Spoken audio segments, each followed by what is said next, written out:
palabras que empiezan con H. Chancho, choclo. ¡Eliminado! Empieza con CH, chancho. Oye, la parte de fósforo igual no entendí bien la palabra. Chancho era con, ¿cómo se llama? Con H nomás, no sin la S.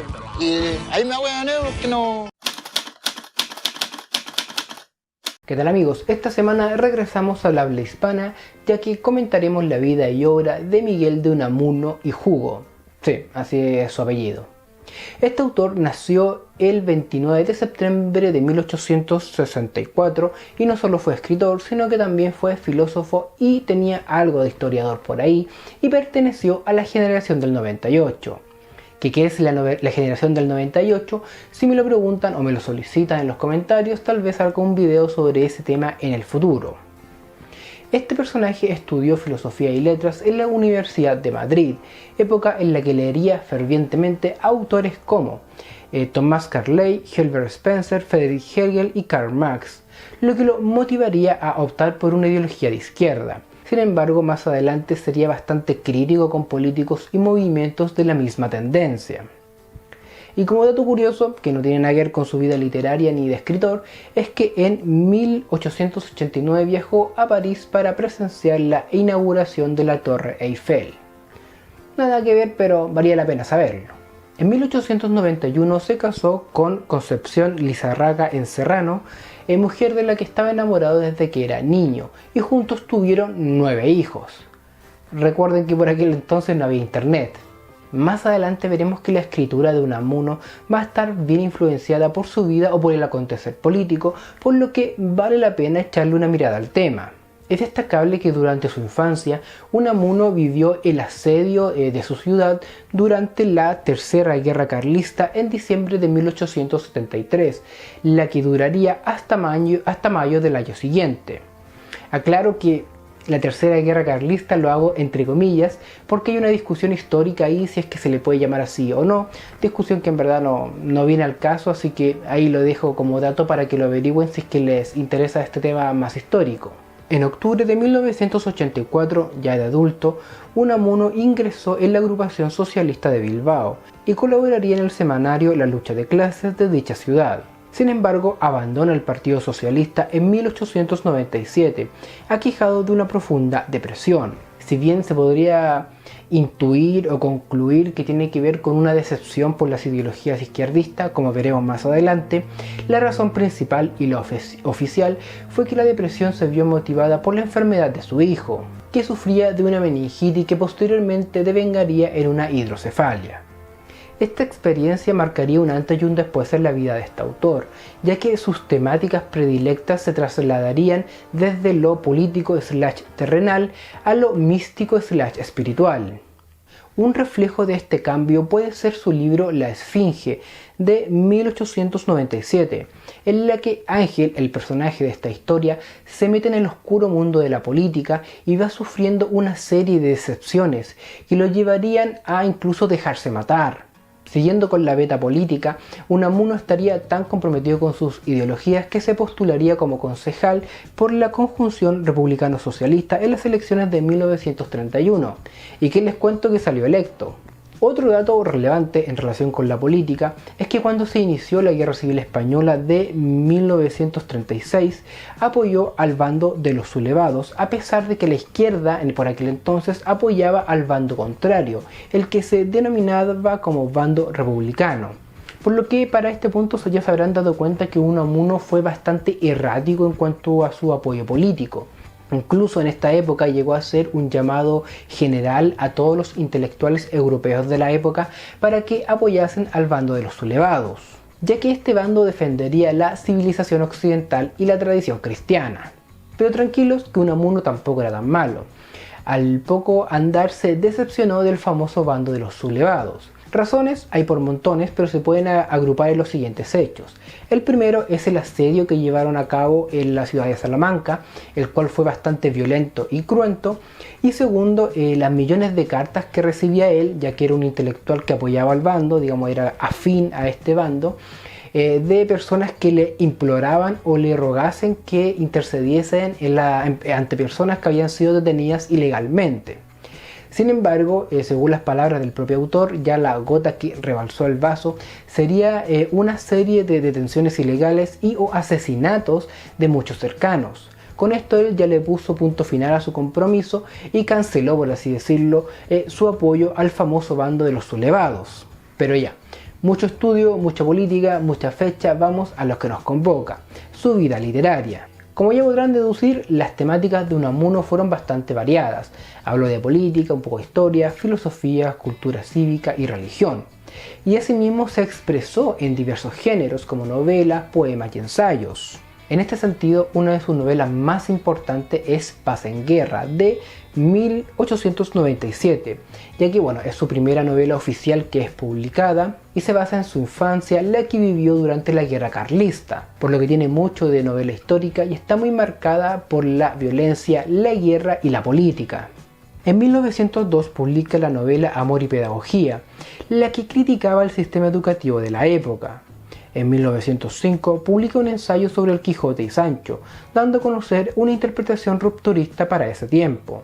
En 1913 publica la primera de sus obras filosóficas importantes, del sentimiento trágico de la vida en los hombres y en los pueblos, así como su primera obra dramática, La Venda. En estas últimas obras ya se puede apreciar su metamorfosis temática, dejando de lado, solo en parte, los temas netamente políticos para darle cabida a temas más filosóficos. Pero esta transformación llegaría a su clímax en 1914, cuando publicaría su novela más importante, Niebla, la que había sido escrita con anterioridad en 1907. En esta obra aborda temas más espirituales, como lo insustancial de la existencia y de la vida misma, así como la crisis de identidad. Cabe señalar que Unamuno no se refería a sus libros como novelas, sino como nívolas, que era un nombre alternativo que se usaba como para distanciarse de los estándares de la época, los que solían ser como más apegados a la realidad. Pero es en esta nívola, que es Niebla, en la que me gustaría detenerme un poco más, ya que es un libro que de verdad me marcó mucho durante la época de colegio, que fue que lo leí, ya que es una novela netamente existencialista que cuestiona la realidad y tu identidad, pero de una manera bastante original para la época, y que incluso hoy en día se puede considerar como original, ya que es difícil ver novelas que toman este tipo de riesgos. ¿A qué me refiero? El personaje principal, cuyo nombre voy a estar poniendo porque no me acuerdo en este momento, tras una serie de desilusiones propias de la vida misma, decide tener contacto con su creador. Y uno pensaría que hablaría con Dios, ya que de Unamuno era bastante religioso. Pero no, su creador es Unamuno mismo, es decir, el personaje de alguna manera rompe la cuarta pared en términos cinematográficos y habla con el autor, lo que hace que el autor mismo, que hace de autor y a la vez de personaje, se cuestione su propia realidad. Es decir, yo podría hablar con mi creador, como dirían los españoles, es una ida de olla total. Pero son estos detalles ingeniosos para la época y que incluso hoy en día se mantienen frescos, los que logran plasmar estas ideas existencialistas. Pero antes de la conclusión del video, veamos cómo terminaron los días de Unamuno. Como les dije, él se arrepintió de haberle dado su apoyo al bando de los sublevados, quienes fueron precisamente los que ganaron la guerra civil, por lo que al volverse opositor del gobierno pasó sus últimos días con arresto domiciliario, falleciendo en diciembre de 1936. Y ahora sí, como se ha hecho costumbre, la conclusión de este video. Como ya repetí varias veces, Unamuno fue muy errático en su ideología política, también en las temáticas que tocaba en sus libros y en los distintos géneros que utilizaba, como novela, ensayo, poema y qué sé yo. Y esto en principio puede ser algo negativo o es algo que uno normalmente le reprocha a las personas cuando cambian de opinión a cada rato. Sin embargo, y esa crítica se las dejo a ustedes si es algo bueno o algo malo. A mí no me interesa. Yo lo veo más por el lado literario que, por lo menos desde la perspectiva literaria, es positiva, porque permite ver la mirada de un mismo autor de diversos temas o un tema de diversa óptica, ya que tenemos la mirada de Unamuno del tema político desde un lado, luego desde el otro, y lo mismo de cuando cambia abruptamente de tema y pasa a cuestionarse cuestiones más existenciales. Aquí quiero llegar con todo esto, es que si ustedes tienen una pasión, más específicamente una pasión artística, plasmen todas sus ideas y sentimientos, sin importar qué consecuencias tendrá para el futuro, ya que si en el futuro cambian de parecer o cambia su visión de un tema o cambia su postura política, eso solo los va a enriquecer como artistas. Como digo, como persona, eso ya es otro tema y depende de lo que opine cada uno, pero como artistas los va a enriquecer mucho más. No le tengan miedo a comprometerse con una ideología o con una visión. Todos podemos cambiar y cambiando opinión es humano. Imagínense si Unamuno se hubiese quedado pegado en temas políticos / históricos. Jamás habríamos tenido esta obra maestra que fue Niebla.